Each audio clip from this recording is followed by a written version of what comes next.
আসসালামু আলাইকুম। এখন আমরা ভেক্টরের উদাহরণ ৩ নিয়ে আলোচনা করব। দেখো, এই ভেক্টরের মধ্যে সবথেকে গুরুত্বপূর্ণ প্রশ্ন এটা। এটা পরীক্ষায় বারবার আসে। উদাহরণ ৩টা আমরা যদিও সাধারণ গণিতের মধ্যে ভিন্ন উপায়ে প্রমাণ করছি, জ্যামিতিক উপায়ে প্রমাণ করছি, কিন্তু এই একই প্রশ্ন আমরা এখানে ভেক্টরের সাহায্যে প্রমাণ করব, ভেক্টর পদ্ধতিতে। জ্যামিতিক উপায়ে প্রমাণের চেয়ে ভেক্টর পদ্ধতিতে প্রমাণ তুলনামূলক সহজ। এখানে ২-৩টা জিনিস জানলে আমরা খুব সহজে এটা প্রমাণ করতে পারবো। একটু খেয়াল করো। ১ নাম্বার হলো ভেক্টর যোগের ত্রিভুজ বিধি। একটু খেয়াল করো। আমরা কি শিখেছিলাম?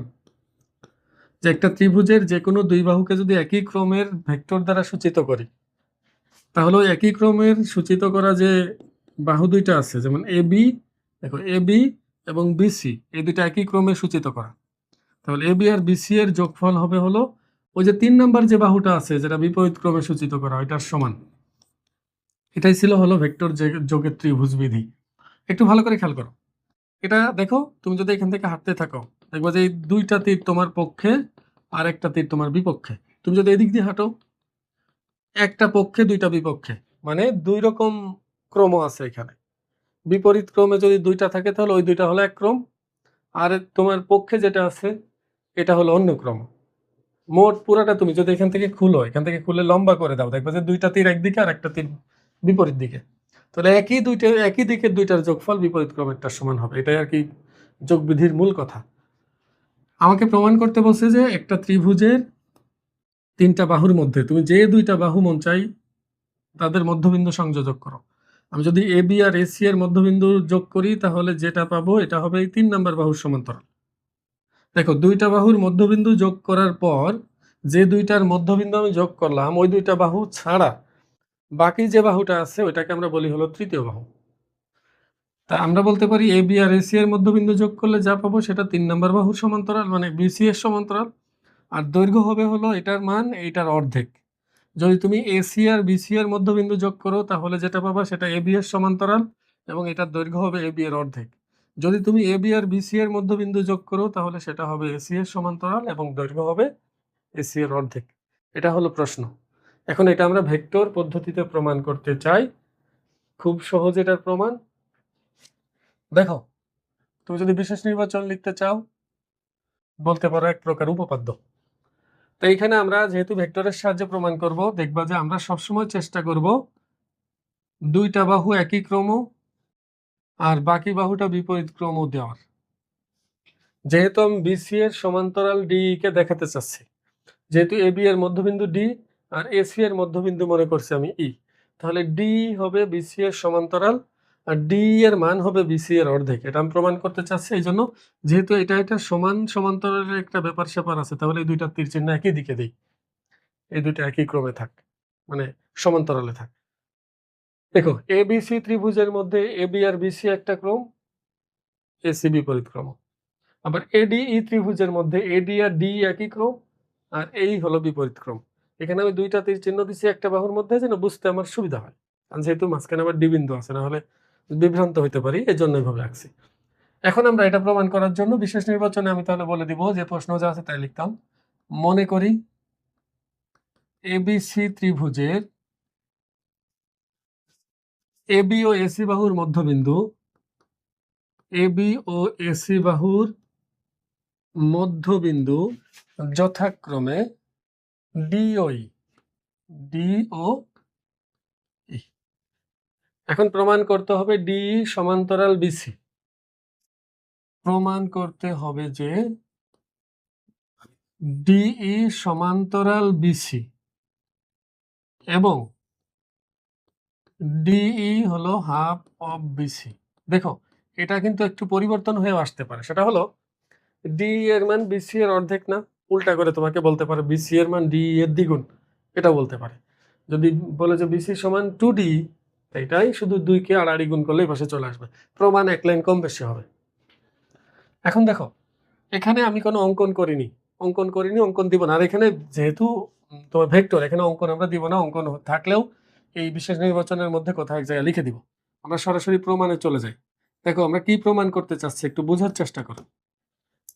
ডি এবং বিসি এর মধ্যে সম্পর্ক দেখাতে চাচ্ছি। তাহলে ডিই আছে হলো এডিই ত্রিভুজে আর বিসি আছে হলো এবিসি ত্রিভুজে।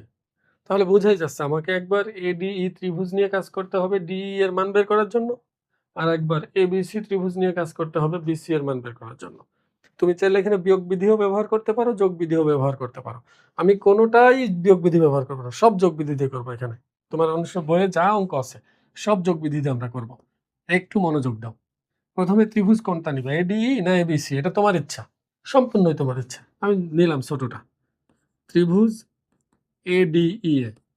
তাহলে এখানে ভেক্টর যোগের ত্রিভুজ বিধি ব্যবহার করব। ভেক্টর যোগের ত্রিভুজ এডিই এ ভেক্টর যোগের ত্রিভুজ বিধি অনুসারে দেখো এডি আর ডি দুইটা একই ক্রম, তাহলে এডি প্লাস ডি সমান হবে এই। তাহলে আমরা এখানে লিখতে পারবো AD vector plus DE vector সমান এই ভেক্টর। কিন্তু এখানে আমার প্রমাণটা কিসের সাথে সম্পর্ক দেখাতো, আমি ডি এবং বিসি কে সমান দেখাতে চাচ্ছি মনে করো। তাহলে ডি এর মান আমি এখান থেকে বের করে রাখবো। ডি সমান হলো এই ভেক্টর মাইনাস এডি ভেক্টর। উভয় পক্ষকে এডি বাদ, উভয় পক্ষ থেকে এডি বাদ দিলে এখানে এডি ক্যান্সেল হবে, এখানে এডি চলে আসবে, অথবা এটাকে ডানে নিয়ে গেছে, এভাবে চিন্তা করা যায়। এটা এক নাম্বার। এবার ত্রিভুজ এবিসি, আবার ত্রিভুজ এবিসি এ ভেক্টর যোগের ত্রিভুজ বিধি অনুসারে দেখো এবিসি এ তাহলে আমরা পাবো এবি প্লাস বিসি সমান হলো AC. AB vector plus BC vector সমান হলো এসি ভেক্টর। আমার দরকার ডি এবং বিসি এর মধ্যে সম্পর্ক স্থাপন, তাহলে ডি পেয়ে গেছে এখানে, তাহলে বিসি কে বামে রাখবো। তাহলে বিসি ভেক্টর সমান হবে AC vector minus AB vector. এটাকে বাম থেকে ডানে নিলে মাইনাস হয়ে যাবে, চিন্তা করে ভাবেই। এবার দেখো আমি যেহেতু ডি এবং বিসি এর মধ্যে একটা সম্পর্ক স্থাপন করতে চাচ্ছি, তার মানে এই দুইটা সমান চিহ্নের দুই পাশে রাখতে হবে। তাহলে আমি যদি এটাকে এখানে আনতে চাই, তাহলে এটাকে আমার এটার মতো বানাতে হবে। একটু চিন্তা করো এসি আর এই এর মধ্যে কোনো সম্পর্ক আছে কিনা দেখো তো। এসি আর এই এর মধ্যে সম্পর্ক আছে, সেটা হলো এই হলো এসি এর অর্ধেক, অথবা এসি হলো এই এর দ্বিগুণ, মানে বড়টা ছোটটার দ্বিগুণ। তাহলে আমি লিখতে পারবো বা বিসি ভেক্টর সমান হলো 2 ইন্টু এই ভেক্টর। আর এবি ভেক্টরকে কি লেখা যায় দেখো, এবি ভেক্টরকে এডি ভেক্টরের দ্বিগুণ লেখা যায়, মানে এডি এর দ্বিগুণ। তাহলে 2 ইন্টু এডি ভেক্টর। এবার আমরা এখানে তুমি সাইড নোট দিতে চাইলে দিতে পারবা যে এটা এটার দ্বিগুণ। তাহলে বিসি ভেক্টর সমান 2 যদি কমন নেই, তাহলে পাচ্ছি এই ভেক্টর মাইনাস এডি ভেক্টর। এবার এই মাইনাস এডি, যেটার পরিবর্তে যদি আমি ডি বসিয়ে দেই, এখানে ডি, এটার মান তো দেখো ডি না, ডি যদি বসিয়ে দেই তাহলে আমার প্রমাণ হয়ে যাবে। বা বিসি ভেক্টর সমান হলো 2 ইন্টু ডিই ভেক্টর। অবশ্যই সাইড নোট দিয়ে দিবা যে 1 নং হতে মান বসিয়েছে, 1 নং হতে।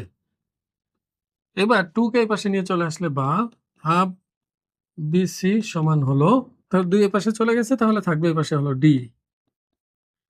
এবার একটু লক্ষ্য করো, বিসি তো একটা ভেক্টর তাই না, আর ডিও একটা ভেক্টর। তুমি অনেকেই মনে করতে পারো স্যার হাফ আছে যেখানে, আচ্ছা ডি এর সাথে কিছু না থাকলে একটা 1 তো আছে, তো সামনে যে সংখ্যা গুণিতক আছে এগুলো আমরা দেখব না। স্কেলার সংখ্যা যে গুণ আকারে আছে এটা আমাদের দেখার বিষয় না, আমাদের দেখার বিষয় হলো বিসি ভেক্টর আর ডি ভেক্টরের বিষয়। এখানে দুইটা ভেক্টর তো সমান নাকি, মানে বিসি এর অর্ধেক আর ডি, এই দুইটা ভেক্টর তো সমান। আর দুইটা ভেক্টর সমান হওয়ার শর্ত কি ছিল, আমি যখন বুঝাইছিলাম তোমার বেসিক ক্লাসে তখন কিন্তু বলছিলাম যে দুইটা ভেক্টর সমান হওয়ার জন্য শর্ত হলো, প্রথম কথা হলো এদের মান সমান হতে হবে, এদের ধারক রেখা এক অথবা সমান্তরাল হতে হবে, আবার এদের দিক একই হতে হবে, ভেক্টরের দিক একই হতে হবে, এই দুইটার দিক একই। তাহলে এখন কি আমি বলতে পারবো না যে এটার মান সমান, এই দুইটার মান সমান, আর এদের ধারক রেখা এক অথবা সমান্তরাল? কিন্তু এখানে তো দুইটার ধারক রেখা এক না, দুইটা ভিন্ন ভিন্ন রেখা, তাহলে অবশ্যই দুটা কি হবে, সমান্তরাল হবে। তাহলে আমি এখানে বলে দিতে পারি যে সুতরাং হাফ মডুলাস বিসি সমান হলো মডুলাস ডি। এটা দিয়ে কি বোঝায়, মান বোঝায়, আমি কিন্তু বলছিলাম বেসিক ক্লাসে। তো বেসিক ক্লাস না দেখলে, প্রথম পর্ব না দেখলে এটা বুঝতে পারবে না। কারণ এই দুটো ভেক্টর যেহেতু সমান, তাহলে অবশ্যই এই দুটো ভেক্টরের মানও সমান হবে। আর তুমি যদি চাও মানকে মডুলাস ছাড়া শুধু বিসি দেওয়ার, যেমন দেখো এটাকে শুধু এইভাবে লেখা যায়, হাফ অফ বিসি সমান হলো ডি, এটা আমরা বলতে পারবো। কারণ দুইটা ভেক্টর সমান হলে অবশ্যই তাদের মান অবশ্যই সমান। আবার লিখতে পারি যে দুটি ভেক্টর সমান হলে ভেক্টর দ্বয়ের বক্ররেখা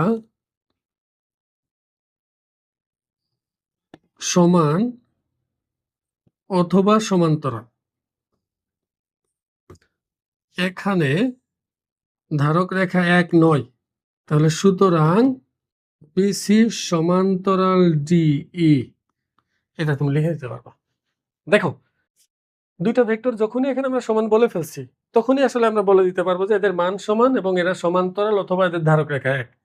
যেহেতু ধারক রেখা এক না, তাহলে আমরা সমান্তরাল সরাসরি বলতে পারতেছি এখানে। আমি আশা করবো তোমরা বুঝতে পারছো, এটা খুবই সহজ। দেখো তুমি যে দুইটাকে সমান দেখাতে চাও বা সমান্তরাল দেখাতে চাও, ছোট ত্রিভুজ একবার, বড় ত্রিভুজ একবার নিয়ে দুইবার যোগ বিধি ব্যবহার করছি, পরে একটার মান আরেকটার মধ্যে বসিয়ে দিয়েছি, পরে ডানে বামে করে প্রমাণ হয়ে গেছে। শেষে যে বাংলা কথাটা শুধু লিখে দিতে হয়েছে, আর কিচ্ছু না। আমি আশা করবো বুঝতে পারছো।